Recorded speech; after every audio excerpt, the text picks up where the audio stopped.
ત્રીજો કહે છે મારે વિશ્વ પ્રસિદ્ધ સાહિત્યકાર બનવું છે, મોટા સાહિત્યકાર, મોટા ગજાના સાહિત્યકાર, કે ખાલી કચ્છમાં જ નામ ન હોય, ગુજરાતમાં જ નામ ન હોય, ઓલ વર્લ્ડમાં એનું નામ બોલાતું હોય એવા સાહિત્યકાર થવું છે.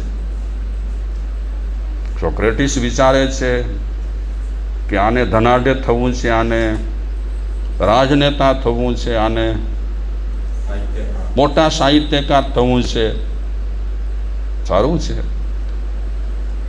ચોથા સામે નજર કરી અને કહે છે કે બોલ દોસ્ત તારે શું થવું છે? એક જુવાન છોકરો હતો, એ આ ચર્ચાથી થોડોક સાઈડમાં બેઠો હતો. ચોથાને પૂછ્યું છે અને ચોથો કહે છે મારે કવિ બનવું છે, મતલબ કે સાહિત્યનો એક વિભાગ રહેલો છે, મારે કવિ બનવું છે, કવિતાઓ રચીશ, પેપરોમાં અખબારોમાં કવિતાઓ છપાશે અને પછી મારું નામ, મારા નામના ડંકા પડશે. હકીકતમાં કવિત્વ સ્વક્તિ પણ બધાને નથી આવતી. વચ્ચે વાત કરું છું, અપ્રાસંગિક છે. કવિતાઓ બધા બનાવી શકતા નથી. ધર્મ ભાવના, જે 12 ભાવનામાં એક ભાવના છે ધર્મ ભાવના, એમાં એમ કહ્યું છે કે કવિત્વ શક્તિ અને સાહિત્યકાર બનવું પુણ્ય વગર બનાતું નથી, એમ લખ્યું છે એમાં ધર્મ ભાવનામાં. કવિતા રચવાનું મને મન થાય, કવિતા રચવાનું તમે મન થાય, પણ આપણે બધા કવિતાઓ કેવી રચીએ? તને શું શું ગમે ને ઉડ કબૂતર ઉડ ને એવા બધા આવે. બાકી ખરેખર આમ ટકોરાબંધ કવિતાઓ, આપણે ત્યાં ગીતો ગવાય છે, ગોંલીઓ બોલીઓ બધા જોડકણા છે, એ બહુ મહત્ત્વના નથી. પણ ઘણી વખત પુષ્પાબેન પૂરું વ્યાખ્યાન એમાં કાઢે છે, ઉથલ પાથલ કરી પાના પાનાના, મગજમાં એ જ હોય, વ્યાખ્યાન ન હોય, બે ચિત્તો હોય, બે ચિત્તો. એટલે અમે ઘણી વખત ગોળીને ના જ પાડી દઈએ લોકોને કે વ્યાખ્યાનમાં ગોળી જ ન ગાવ, નહીં તો એ બે બહેનો બેઠા હોય ચસ કરી જ કરે, ચિત્ત ના થાય. હા, બરાબર છે ને? કવિત્વ શક્તિ આવી બહુ જ કઠિન છે. ચાલો આપણી બધી વાતો જવા દઈએ.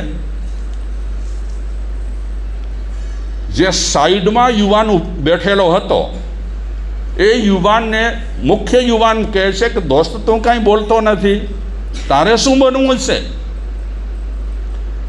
તો એ દોસ્ત કહે છે, એ ભાઈ કહે છે કે મારે ધનાઢ્ય નથી બનવું. આમ જનતા બની રહી છે ધનાઢ્ય, એમાં કંઈ નવીનતા નથી. ખોટું સાચું કરવું જેમ તેમ, મારે ધનાઢ્ય નથી બનવું. મારે રાજનેતા પણ નથી બનવું. મારે મોટા સાહિત્યકાર નથી બનવું. મારે કવિ પણ નથી બનવું. સોક્રેટિસ વિચારે છે કે આ જુવાન છોકરો કહે છે કે મારે આ ચારમાંથી કાંઈ નથી બનવું. એ જુવાન કહે છે કે મારે બીજું કાંઈ નથી બનવું, મારે માણસ બનવું છે. જે હું કીધું ને મારે માણસ બનવું છે, તો સોક્રેટિસ ખુરશી પરથી ઊભા થઈ તાળી પાડી કે આ તો સૌથી કઠિન. કઈ ચીજ સૌથી કઠિન? માણસ બનવું સૌથી કઠિન. કઠિન હશે એટલે શાસ્ત્રમાં કીધું છે. માણસ બની ગયા.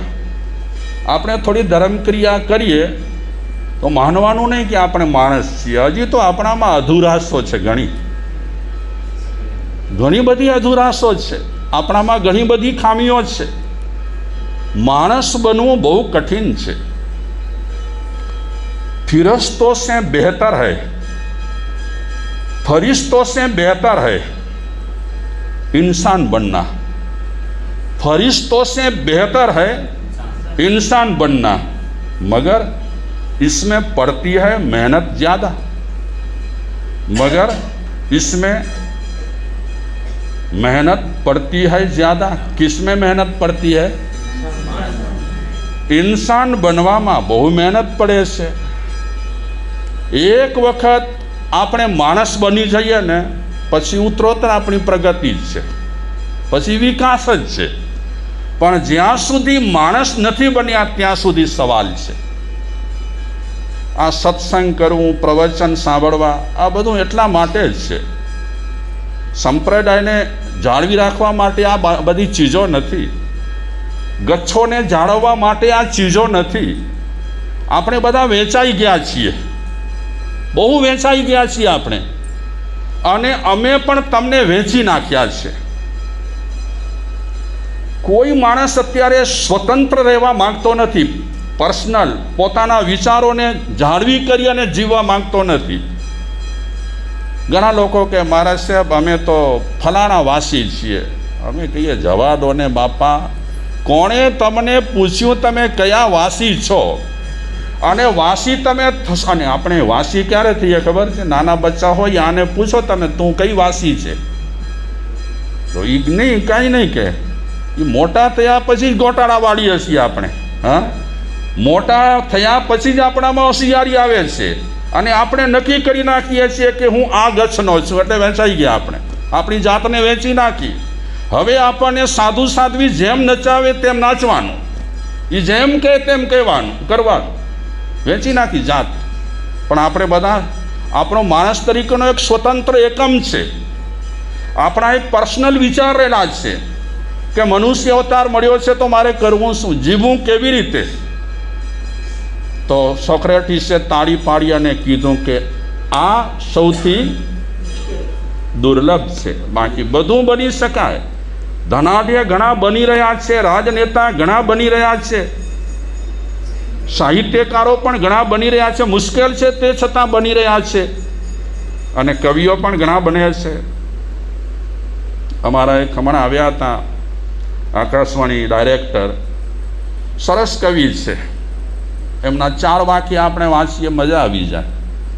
હમણાં જે કોલેજમાં ચાલતી હોય, શું કહેવાય તમારા કોલેજમાં ચાલે ને, હે ના બધા ચોપડા હોય ને તમારા, હા, તો એમાં એમની કવિતા આવી છે, કચ્છીમાં કવિતા બનાવી હતી, એ આખી કવિતા ટ્રાન્સલેટ થઈ અંગ્રેજી કોલેજિયન છોકરાઓ માટે આવી છે એમની જ। તો આ કવિત્વ શક્તિ મળી હોય છે, મુશ્કેલ હોય છે, સૌથી મુશ્કેલ ચીજ છે, અતિ દુર્લભ ચીજ રહેલી હોય તો માણસ થવું। 6ઠી સદીમાં થઈ ગયેલા છે, આપે નામ સાંભળ્યું હોય તો 6ઠી સદીમાં, અત્યારે કઈ સદી ચાલે છે? 21મી સદી ચાલે છે। 6ઠી સદી એટલે ઘણી સદીઓ નીકળી ગઈ। એ 6ઠી સદીમાં ઈસપ નામની એક વ્યક્તિ થઈ ગઈ છે, ઈસપ નામ સાંભળ્યું હોય તો। વિશ્વભરમાં એનિમલ્સની એણે કથાઓ બનાવી છે, નાની નાની, આખા વિશ્વભરમાં ફેલાયેલી છે। ઈસપની નીતિ કથાઓ એના ગ્રંથો જ છે। આ ઈસપ જ્યારે ગુલામ હતો ત્યારની એક હું ઘટના કહું, માણસ બનવા માટે એ કોકને ત્યાં કામ કરતો હતો, ઈસપ ગુલામ તરીકે હતો, પણ બહુ ઈમાનદાર માણસ, એટલો ઈમાનદાર, ગરીબ હતો, ગુલામ હતો, ઈમાનદારી રગે રગમાં। તો જેને ત્યાં એ જોબ કરતો હતો એ માલિકે એક દિવસે ઈસપને કીધું કે ઈસપ, મને હમામાગારમાં નાહવાની ઈચ્છા છે। પહેલાંના સમયમાં ધોબીઘાટ હતા ને, તો એ લોકો એને હમામાગાર કહે કે મારે ત્યાં નાહવા માટે જવું છે, તું જોઈ આવ। હમામાગારમાં માણસ નથી ને, માણસો નથી ને, તો એ ગુલામ ઈસપ હમામાગાર તરફ જાય છે। શું જવું છે એને? કેશવજીભાઈ, કેશવજીભાઈ મારા વાલા, શું જવું છે કેશવજીભાઈ? નાવા જવું છે? નથી જવું. ઈસબ જોવા માટે ગયો. ઘરનો અને હમામાગારનો વચ્ચેનો અંતર બહુ ઓછો હતો. 1, 2, 3 મિનિટમાં બધું પતી જાય. પણ ઈસપ આવ્યો નહીં. 5 મિનિટ, 10 મિનિટ, 15 મિનિટ, અડધો કલાક. માલિકને ખબર હતી કે આ માણસ વાતોડિયો નથી, જેની તેની પાસે ઊભો રહે અને જેની તેની પાસે વાતો ફેંકતો રહે એવો નથી. માણસો એકદમ ઈમાનદાર છે. પણ આજે આટલો સમય કેમ લાગ્યો? ઘણા ટાઈમ પછી ઈસપ આવ્યો માલિક પાસે. માલિક કાંઈ બોલતા નથી, કારણ કે ઓળખે છે માણસ બહુ ઈમાનદાર છે. ભલે ગુલામ છે મારો, પણ માણસ એકદમ માણસ તરીકેનો ખરેખર છે. માલિક કહે છે, ઈસપ જોઈ આવ્યો હમામાગારમાં માણસો છે? કે હા હુજુર, એક જ માણસ છે. તો ચાલો સ્નાન કરવા માટે. કપડાં બપડા લીધા અને સ્નાનાગાર તરફ રવાના થયા. આગળ ગયા તો લાઈન લાગી છે ત્યાં સ્નાનાગારમાં. અરે ઈસબ, ત્યાં શું કર્યું?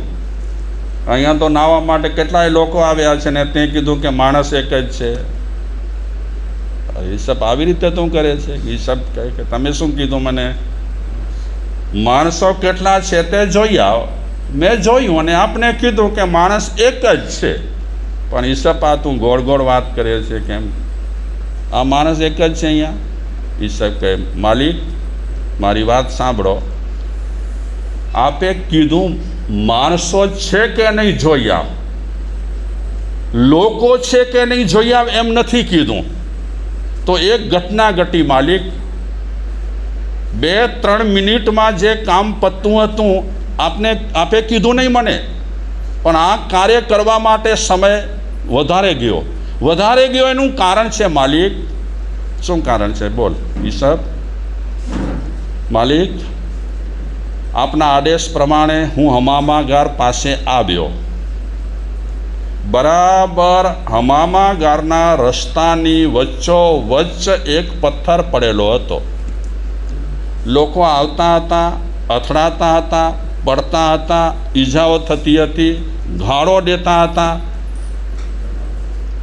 આમને આમ આવતા જતા હતા. માલિક, કોઈક માણસો કહેતા હતા, બેવકૂફ, કોઈક માણસે અહીંયા વચ્ચોવચ્ચ પથ્થર મૂકી દીધો છે, અગર હાથમાં આવે તો એને બરાબર કરું. માલિક, આવું બધું લોકો બોલતા હતા. હું બેઠો ત્યાં, થોડોક મને ઇન્ટરેસ્ટ પણ પડ્યો. બિચારા બુઢા લોકો, એમને ઠેસ લાગતી, પડી જતા, લોહી નીકળતી કોઈકના માથામાંથી, કોઈકના શરીરમાંથી. કોઈએ એ વચ્ચે પડેલા પથ્થરને પડખે કરવાની, ઉઠાવવાની ઈચ્છા ન કરી. એ દિનેશ, વચ્ચે મેં પથ્થર પીવા ગણીગન.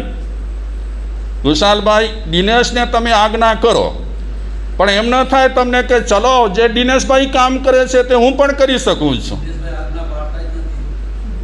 એટલે આજ્ઞા તમારી ઈ પાડે. વાહ ભાઈ વાહ, તમે શેઠિયા મોટા થઈ ગયા ભલા, કેસરિયા નિવાસ. માલિક, આવતા હતા જતા લોકો, જતા હતા, આવતા હતા, જતા હતા, પડતા હતા, ગાળો દેતા હતા, ઈજાઓ થતી હતી, પણ કોઈને આ પથ્થર પડખે કરવાની ઈચ્છા થઈ નહીં. પણ ઘણા ટાઈમ પછી એક ભાઈ આવ્યો. સાવ બિચારો આમ એટલો તાકાતવાળો ન હતો. આમ કપડાં બપડા બધા એકદમ સાદો સીધો માણસ હતો. એ માણસે બળબડાટ પણ ન કર્યો, ગણગણાટ ન કર્યો, અહીંયા કોણે રાખ્યું છે ને કેમ રાખ્યું છે કાંઈ વાત ન કરી. કોઈને કીધું પણ નહીં અહીંયા આવો મને મદદ કરો. એ બિચારો સાવ સાદો સીધો માણસ, એનામાં જેટલી જ તાકાત હતી એ તાકાત ભેગી કરી અને એ પથ્થરને ઢસડી અને એકદમ રોડની સાઈડ પર મૂકી દીધો. કોઈને ગાળો ના આપી, કોઈની મદદ ન માગી, પોતે કામ કરી લીધું. માલિક આપે કીધું હતું માણસો કેટલા છે, તો મેં આપને જવાબ આપ્યો કે માણસ એક જ છે, માણસ એક જ. બાકી લોકો ત્યાં ઘણા હતા. લોકોમાં ને માણસમાં ફરક હો. આપણે ઘણી વખત બીજી જે કોમના લોકો માણસો હોય એને શું કહીએ, આ તો લોકો લોક છે, લોક કહીએ ને કાંઈ કે હું બોલીએ છીએ શબ્દ. લોકમાં ને માણસમાં ફરક છે. એટલે આ ઈસબ માલિકને કહે છે માલિક માણસ એક જ.